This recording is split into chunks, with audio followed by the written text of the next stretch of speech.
Assalamualaikum warahmatullahi wabarakatuh. Bismillahirrahmanirrahim. Alhamdulillahirabbil alamin wa bihi nasta'inu ala umuri dunya waddin. Wassalatu wassalamu ala asyrafil anbiya'i wal mursalin wa ala alihi wa sahbihi wa man tabi'ahu ila yaumiddin.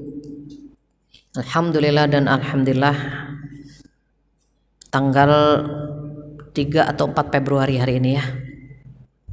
3. Tanggal 3 Februari kita memasuki masa-masa di mana hati kita berkecamuk. Namun ketika kita duduk di majelis ilmu, ketenangan Allah berikan. Mengapa setiap duduk di majelis ilmu kalimat Allah ada dalam pikiran kita, dalam lisan kita, dalam diri kita. Setiap yang kembali kepada Allah itu, yang kita kembalikan kepada Allah itu pasti mendatangkan ketenangan. Mungkin ibu-ibu yang hadir di sini pun memiliki rasa yang sama. Ada yang gelisah, ada yang tidak tenang, ada yang banyak pikiran, ada yang nggak bisa tidur gitu ya. Ketika duduk di sini Allah berikan ketenangan, dan mudah-mudahan tidak baca doa tidur di sini.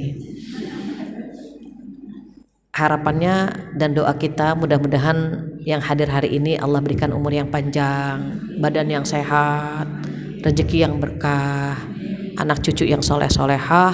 Semoga Allah kumpulkan kita semua di jannah, amin ya rabbal alamin. Tak lupa salawat dan salam kita sampaikan kepada kekasih kita Rasulullah Sallallahu Alaihi Wasallam, yang alhamdulillah kita pelajari sabdanya setiap bulan. Berharap sekali dengan mempelajari sabda beliau kita bisa mengamalkannya, bisa menghidupkan sunnahnya, bisa setia mengikuti ajarannya sampai akhir usia kita, insya Allah, amin ya rabbal alamin. Tema hari ini tentang Allah Maha Baik dan tidak menerima kecuali yang baik-baik saja. Yang hadir di sini orang baik, kelihatan ya wajahnya tenang gitu. Apalagi masih awal bulan gitu, agak tenang dikit memang.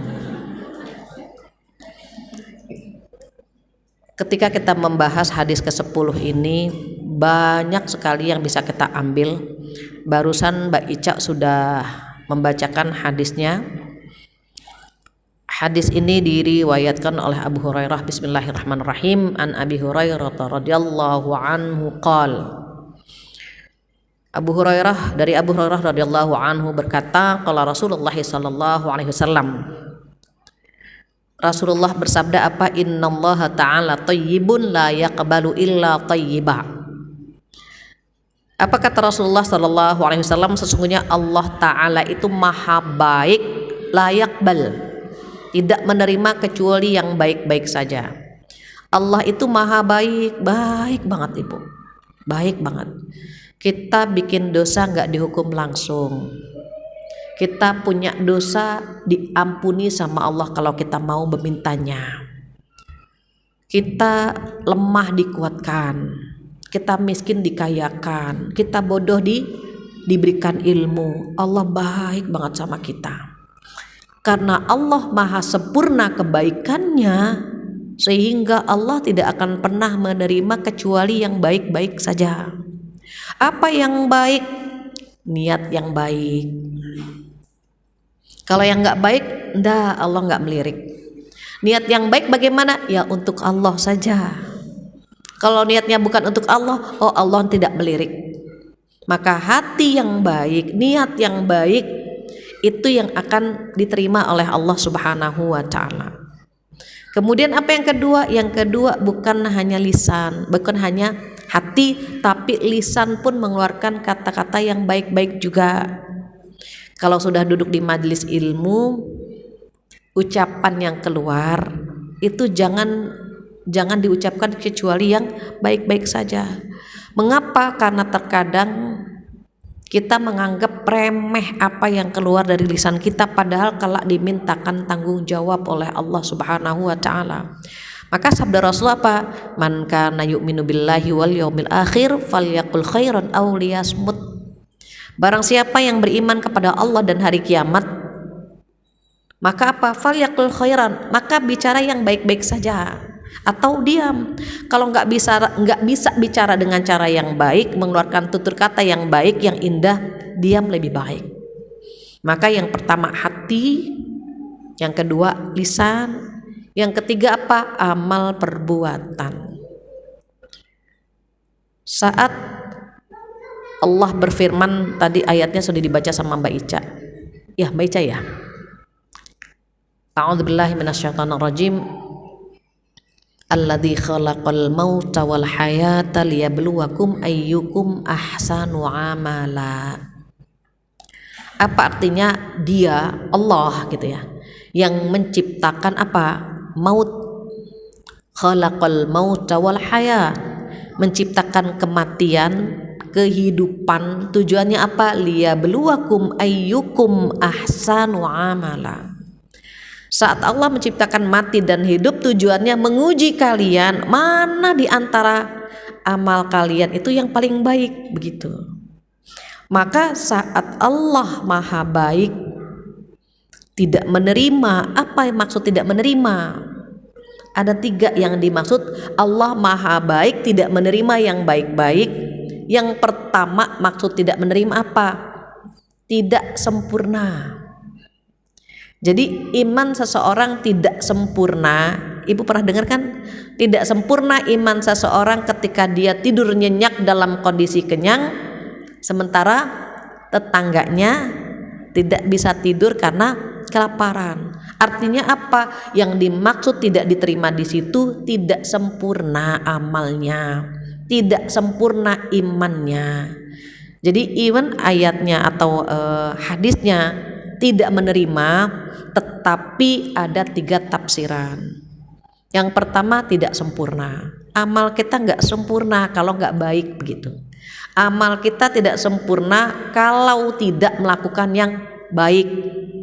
Tidur boleh Bu, tapi kalau tidurnya nyenyak karena kekenyangan, sementara tetangga nggak bisa tidur karena kelaparan, itu kan nggak baik gitu, nggak sempurna iman kita. Maka itu yang pertama. Yang kedua, apa yang dimaksud tidak menerima? Yang kedua, yang dimaksud tidak menerima tidak sah. Mengapa? Karena pakaian yang kita pakai tidak baik. Contoh, kita sholat. Ketika sholat ada najis di baju kita, terus sholat kita sah nggak Bu? Tidak. Kenapa tidak sah? Karena kita tidak berpenampilan sempurna dan ada pakaian, ada najis di dalam pakaian kita. Maka yang dimaksud tidak menerima di situ tidak sah.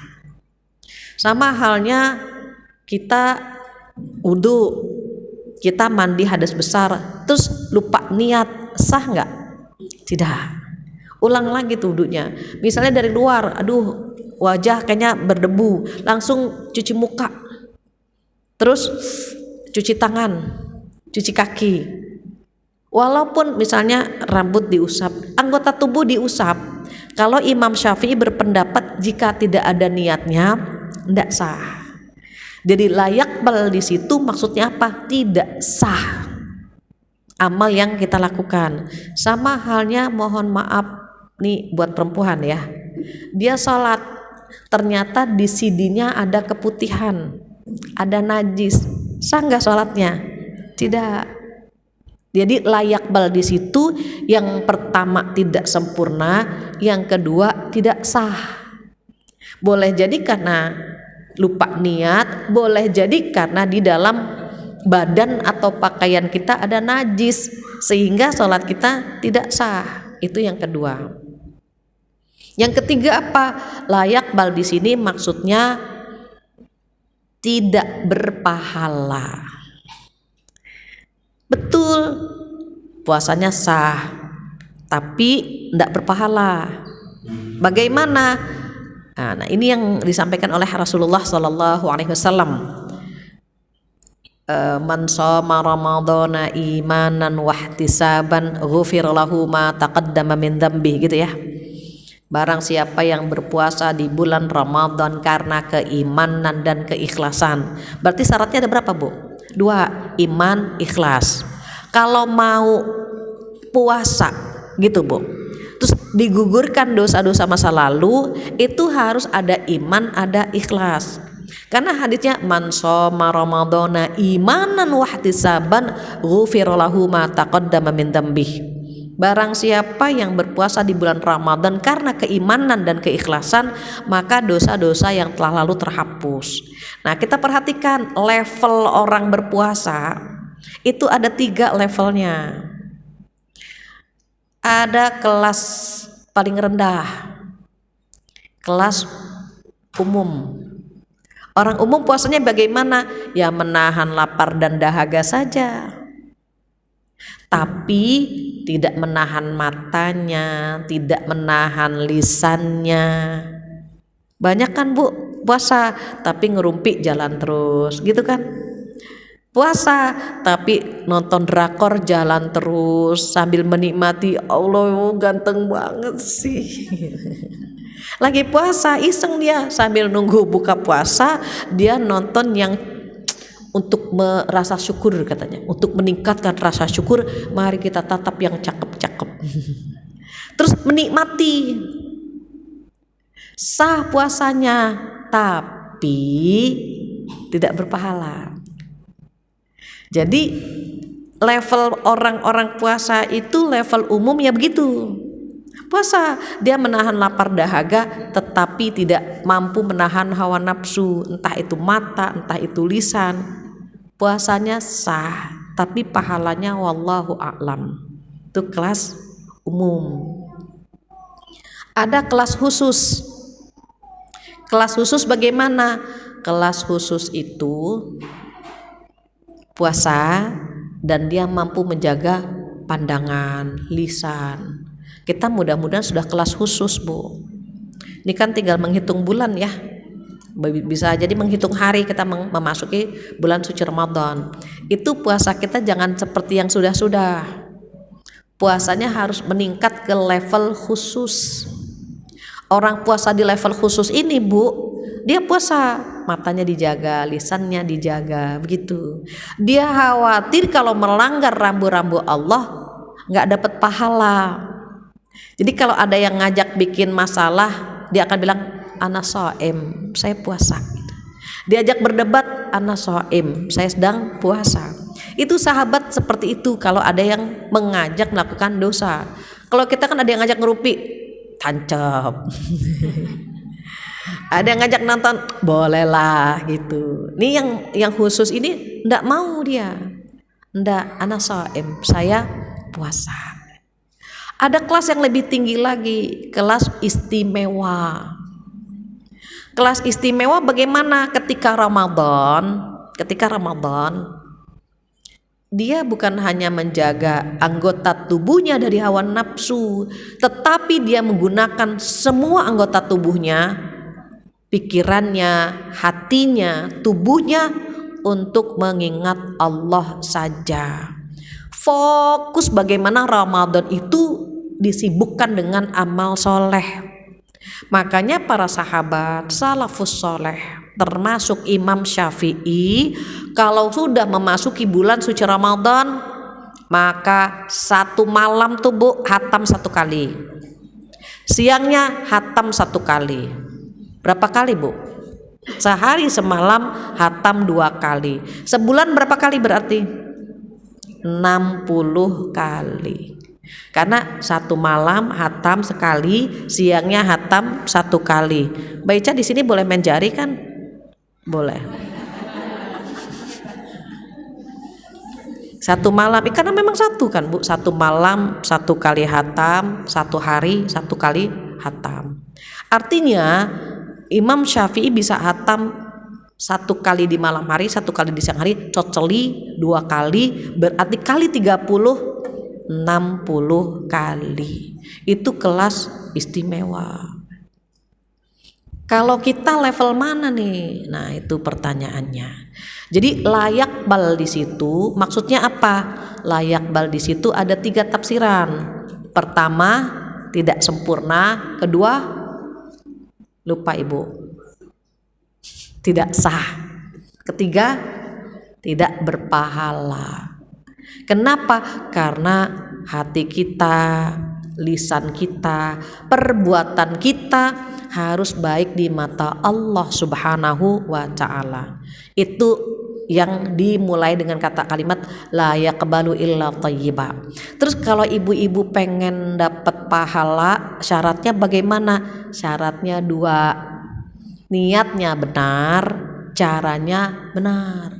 Niatnya kepada untuk Allah saja, caranya sesuai dengan yang diajarkan Rasulullah Shallallahu Alaihi Wasallam.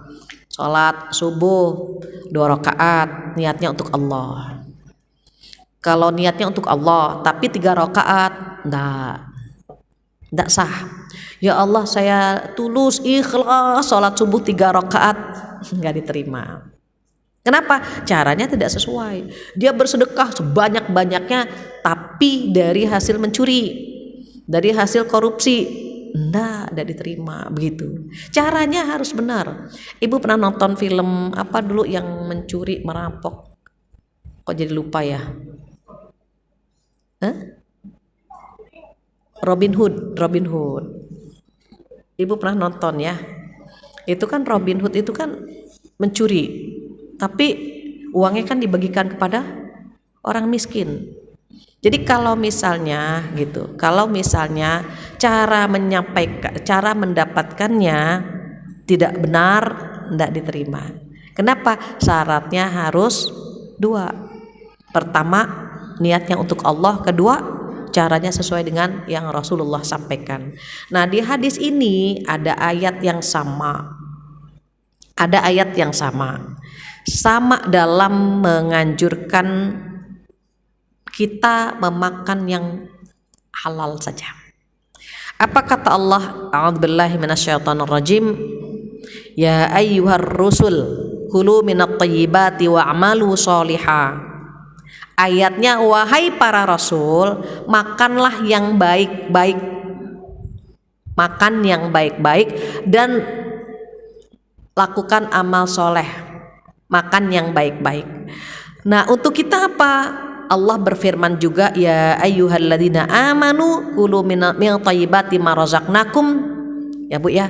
Wahai orang-orang yang beriman, makanlah yang baik-baik dari rezeki yang kami berikan. Sama nggak Bu? Para rasul diminta makan yang baik-baik, kita orang-orang beriman diminta yang baik-baik juga. Jadi apa yang diperintahkan kepada rasul dan apa yang diperintahkan kepada kita sama-sama diminta untuk melakukan hal-hal yang baik, yang halalan thayyibah. Nah, kemudian Rasulullah memberi contoh bagaimana ada seorang laki-laki yang melakukan perjalanan jauh, rambutnya berdebu, kusut, bajunya juga udah kotor gitu ya Bu ya. Orang kalau dari perjalanan itu kan udah kusut. Kalau pulang kampung, ibu pernah nggak ngerasain begitu? Ya Allah, mana capek gitu kan? Mana, atau kita umroh nih, perjalanan jauh gitu. Kemudian lelah, rambut tidak tersisir rapi. Kata Rasulullah, ada laki-laki yang begini, yang dia melakukan perjalanan jauh, rambutnya berdebu, bajunya lusuh, terus tangannya diangkat ke langit, ya Rab, ya Rab, ya Rab. Tetapi wa mat'amuhu haram, makanan yang dia makan haram. Wa mashrabuhu haram, minuman yang dia minum juga haram. Wa malbasu haram, pakaian yang dia pakai haram. Wa ghudhiya bil haram fa anna yustajabu lih.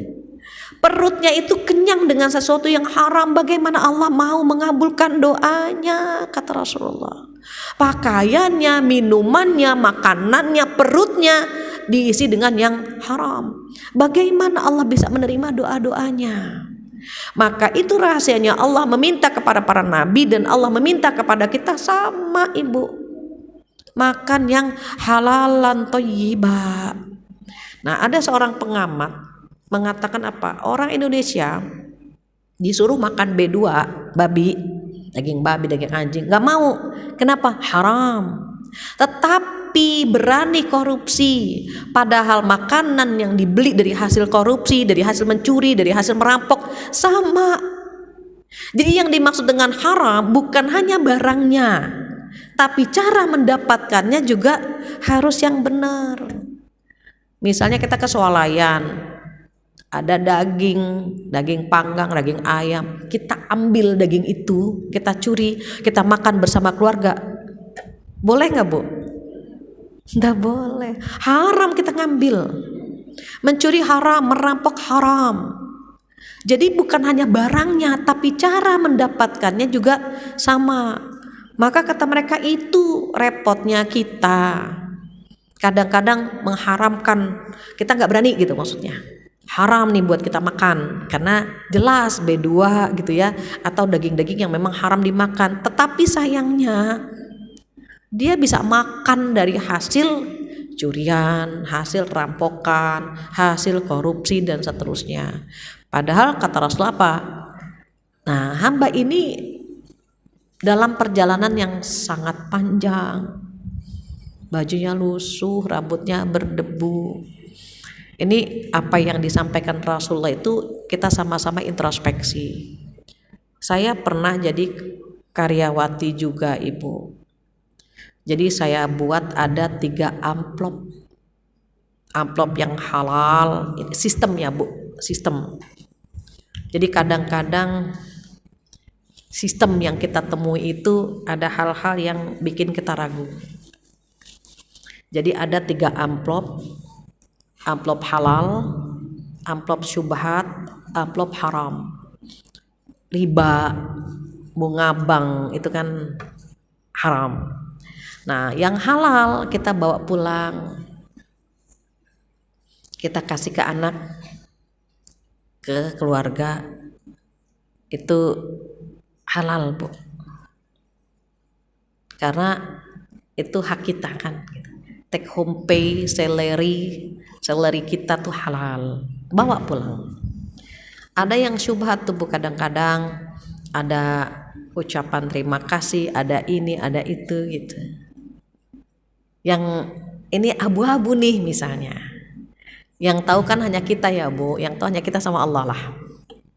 Ragu gitu. Udah masukkan ke kotak syubhat. Tapi kalau yang jelas-jelas haram, itu masukkan ke kotak haram. Terus alokasi dananya bagaimana? Nah, ini sudah konsultasi ke Dewan Syariah. Yang syubhat itu dianggap uang kadedeh, uang rakyat, dikembalikan kepada rakyat dalam bentuk pendidikan dan kesehatan. Contoh, tetangga kita sakit, belum ngurus BPJS atau gitu Bu, itu bisa pakai uang yang syubhat tadi.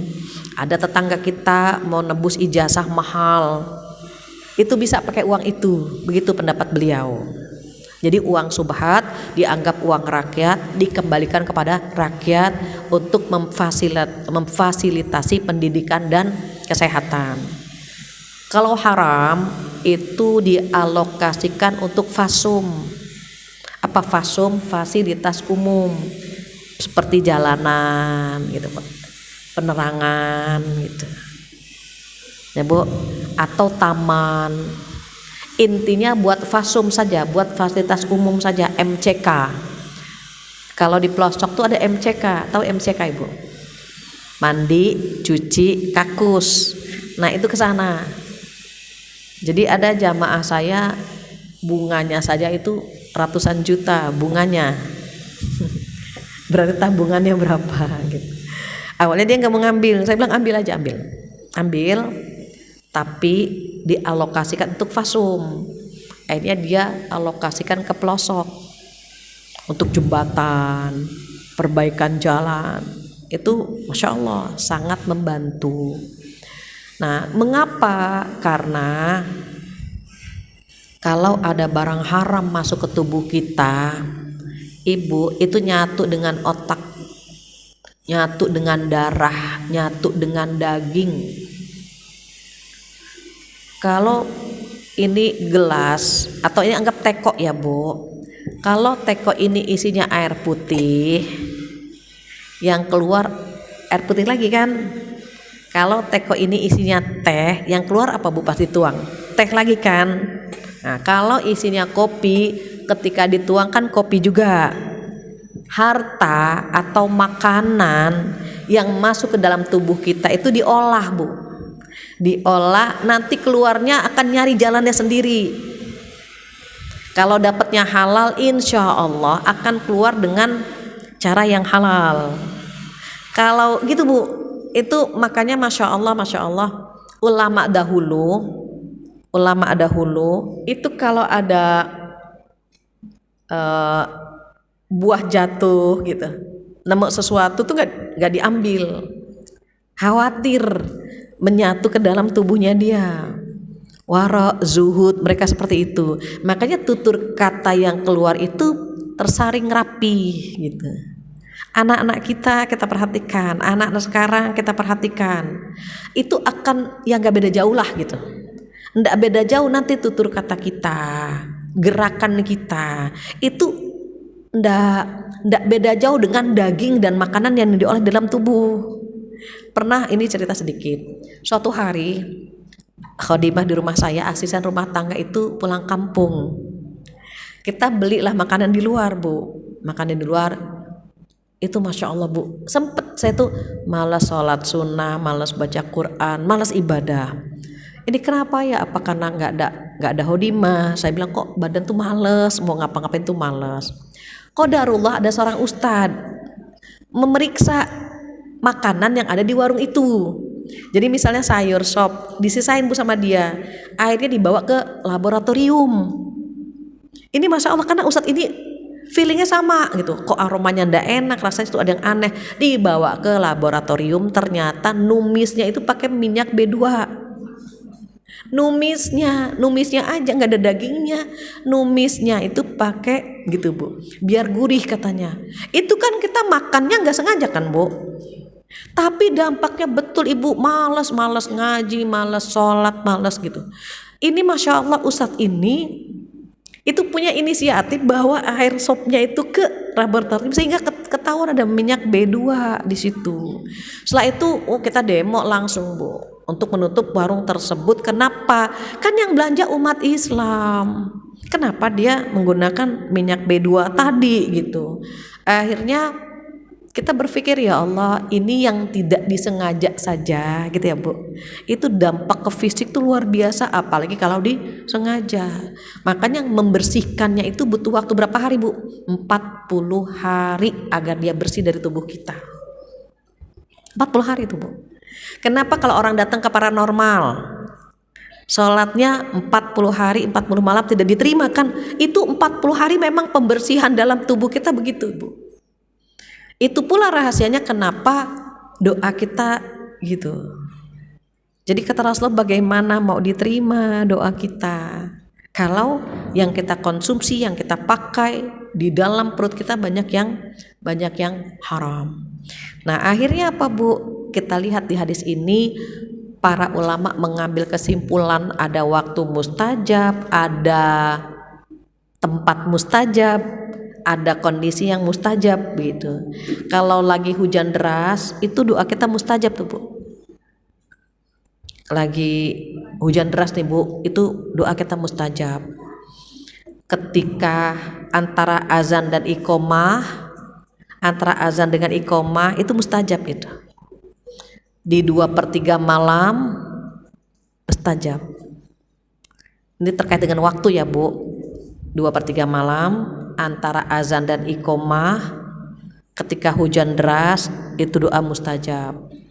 Terkait tempat, masjid mustajab, Masjidil Haram, Masjid Nabawi, Masjidil Aqsa itu mustajab semua tuh Bu, terkait dengan tempat. Kalau kita dikasih kesempatan untuk umroh lah. Kalau enggak di sini di rumah Allah di Indonesia. Makanya kalau ada pengajian suka kita buka kan Bu dengan doa, mudah-mudahan yang hadir begini gitu kan Bu. Kenapa? Karena di rumah Allah itu doa kita diijabah. Terus nutut ilmu juga doa kita diijabah. Maka untuk tempat masjid dalam kondisi apa Bu? Kondisi yang mustajab. Nah kondisi yang mustajab Doa orang tua ke anak mustajab. Doa orang yang terzolimi mustajab. Kita punya teman, punya pasangan, punya pemimpin, punya tetangga, siapa aja. Kita merasa terzolimi, punya bos. Aduh ya Allah, kok zolim banget gitu. Angkat tangan langsung, Bu. Itu mustajab. Jangan buat orang lain doanya, buat kita. Jangan pernah doa yang buruk-buruk. Sayang, saat doa kita mustajab, minta yang baik buat kita. Suami melakukan hal yang misalnya tidak bagus gitu, Bu. Dah doa. Anak melukai kita, doa yang baik-baik aja. Kenapa? Doa orang tua untuk anak enggak ditolak. Doa orang yang terzolimi tidak ditolak. Doa seorang musafir sama tuh, Bu. Kita musafir nih, kita pulang kampung, tuh enggak ditolak. Jadi kondisi kita bisa didengar doanya. Tapi ada syaratnya, ada urutannya, ada etikanya. Kalau mau doa kita dikabulkan, dibuka dengan memuji Allah terlebih dahulu. Memuji Allah ya, Bu, dengan bismillahirrahmanirrahim atau dengan asmaul husna. Yang kedua apa? Salawat. Allahumma sholli ala sayyidina Muhammad wa ala ali sayyidina Muhammad.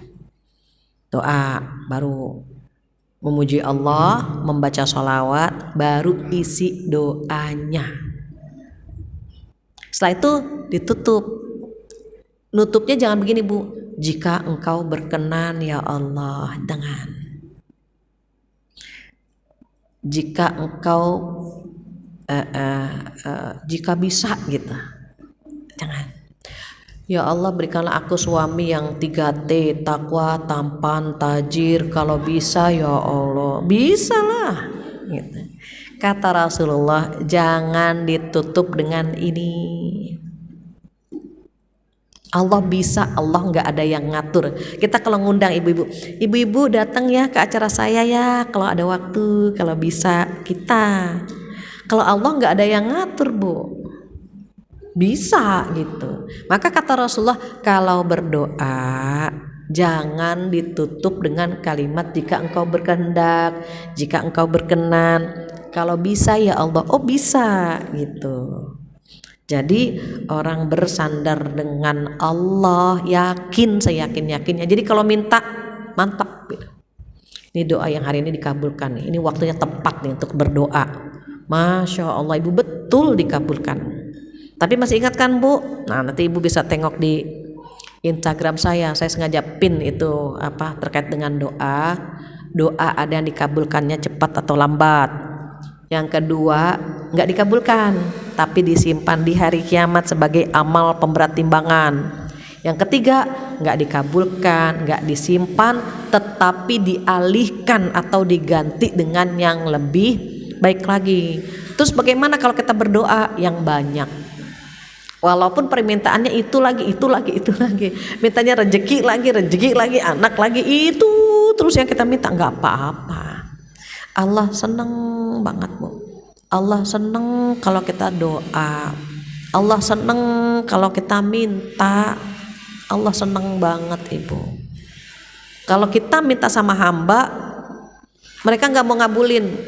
Bu, cariin saya pasangan dong yang begini gitu ya. Ibu cariin saya istri ya, Bu, yang putih, tinggi, pinter, kaya, cantik. Saya nggak kasih dia, itu buat mantu saya. Tapi kalau sama Allah, oh nggak ada. Minta aja sebanyak-banyaknya. Minta, tapi satu hal, mohon maaf, kalau minta jangan urusan dunia terus ya, Bu. Jangan dunia terus yang kita minta. Mintalah akhirat juga. Minta surga, minta diampuni dosa-dosa, dijauhkan dari api neraka. Jangan dunia mulia kita minta, Ibu. Dunia itu sementara. Dunia sebentar ibu. Paling berapa lama sih kita di dunia? 100 tahun? Jarang yang sampai 100. Gak lama ibu kita di dunia. Kalau kita sedih, kita kecewa, kita gelisah, karena Allah sayang sama kita. Apa kata Rasulullah? Jika Allah menghendaki kebaikan dari hambanya, maka Allah akan memberikan hukuman di dunia. Terlambat sholat, hati kita gelisah. Habis ngerumpi, hati kita gelisah. Kenapa? Allah hukum langsung di dunia dosa-dosa kita. Tapi jika Allah menghendaki keburukan dari hambanya, Allah biarkan dia bikin dosa. Dibiarkan bu bikin dosa. Berzina dibiarkan, membunuh dibiarkan, korupsi dibiarkan bu. Kenapa? Agar nanti di hari kiamat disiksanya lama dan lebih pedih lagi. Jadi kalau kita diuji sama Allah, karena Allah sayang sama kita bu. Biar kita menyebut nama Allah lagi. Kepala pusing aja kita bilang apa, ya Allah kepalaku pusing ya Allah, gitu kan. Allahnya keluar, pinggang pegel, ya Allah pinggang pegel banget, Allahnya keluar kan bu. Jadi kata Rasulullah, jika Allah menghendaki kebaikan dalam diri kita, itu Allah apa bu? Allah hukum di dunia dengan ujian, dengan kesedihan, dengan kegelisahan, dengan kegalauan. Hidup ini gak sempurna ibu. Hidup ini tempat ujian, karena ujian yang kita hadapi itu menggugurkan dosa-dosa kita. Jangan bahagia juga kalau bikin dosa nyaman, jangan bu. Maka kalau kita perhatikan, ada seorang ulama mengatakan apa? Ketika muridnya diuji semuanya, apa kata ulama ini? Alhamdulillah ujian kalian masih ringan. Protes jamaahnya, bagaimana ringan Syekh gitu. Ustadz bagaimana ringan, anak saya sakit, ada yang istri saya begini, ada yang ringan, kata ulama itu. Ujian terberat adalah ketika kita jauh dari Allah dan kita nyaman. Itu ujian terberat. Jadi kalau masih duduk di sini, telinga kita masih mau mendengarkan yang baik, Masya Allah ibu, kita dikumpulkan dengan orang baik-baik, itu Allah sayang banget sama kita. Karena kalau Allah lagi sayang, kita dimudahkan kumpul sama orang baik-baik ibu, dipertemukan dengan orang baik, di waktu yang baik, di tempat yang baik. Tapi itu kita harus introspeksi. Kalau kita gak betah di tempat yang baik, gak betah kumpul sama orang baik, ya Allah jangan-jangan kita belum baik. Tapi kalau kita gak betah bu, pernah kan bu kita berada di posisi gak betah banget, nongki sama orang gak sholat, nanti kita caps kemana gitu, pergi kemana gitu ya bu, nongkrong lagi, terus kita gak tenang gitu, karena mereka nyaman aja gak sholat gitu, terus kita gak nyaman. Kok mereka bisa ya gak sholat nyaman, azan berkali-kali kumandang, kok mereka nyaman gak sholat, kita yang gak nyaman. Berarti Allah masih memberikan kita apa bu? Memberikan kita pilihan, petunjuk, bukan ini tempat kamu, tidak cocok. Jiwa itu berbaris bu, junudum mujannadah. Jadi kalau jiwa yang baik kumpulnya sama orang baik, yang tidak baik kumpulnya sama orang tidak baik. Itu sudah kata Rasulullah begitu bu, jiwa itu begitu. Makanya enggak mudah ya bu duduk di majelis ilmu, bisa lihat Quran, bisa, itu enggak mudah kalau bukan karena bimbingan Allah. Mudah-mudahan kita bisa seperti ini terus sampai akhir usia kita. Enggak harus saya sih bu, siapapun narasumbernya tetap hadir bu, mau siapa bu tetap datang. Karena saya sampai sekarang ini ada beberapa panitia bilang begini, Bu Fatia tolong bilang dong sama jamaah, bukan di sini Mbak Ica, bukan Mbak Ica, bukan Bu Fatia tolong sampaikan ke jamaah, tolong dong mereka tetap datang walaupun bukan Bu Fatia yang ngisi gitu. Karena kan yang namanya pahala kan siapapun gurunya tetap dapat pahala bu, walaupun ya bu ya, mungkin kita pernah tahu ilmunya Tapi kan duduk bersama orang baik-baik itu adalah pilihan Allah. Jadi usahakan, paksakan. Ibadah itu ada unsur dipaksakan, Ibu. Duduk di majelis ilmu paksakan, sholat sunnah paksakan, puasa sunnah paksa. Ibadah itu ada unsur begitu. Kalau nggak dipaksa, Bu, pengennya yang enak-enak. Kaum rebahan enak tuh, Bu. Ngerumpi enak itu, nonton itu enak banget, Bu, enak gitu. Jadi harus ada yang dipaksakan. Kita ngerumpi berjam-jam itu kuat, Bu, tapi baca Quran baru 2 halaman udah ngantuk kan, Bu. Paksakan itu, lanjut, ada unsur begitunya. Mudah-mudahan hadis ini kita mengingatkan hati kita bahwa Allah itu indah, Allah itu baik.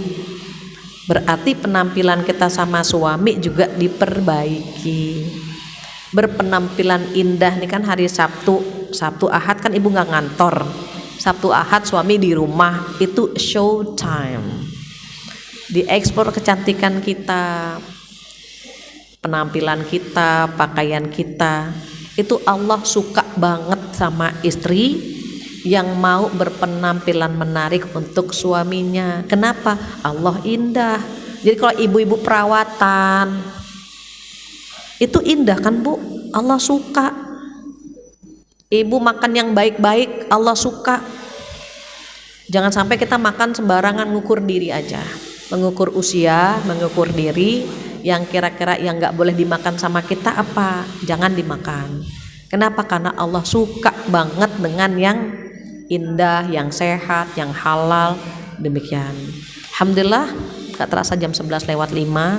Saya mohon maaf kalau ada kata-kata yang kurang berkenan. Ada waktu ngobrol gak baca? Ada yang ingin bertanya, menambahkan, ada waktu, insya Allah 10 menit. Demikian, saya kembalikan lagi kepada Mbak Ica. Silakan Mbak Ica.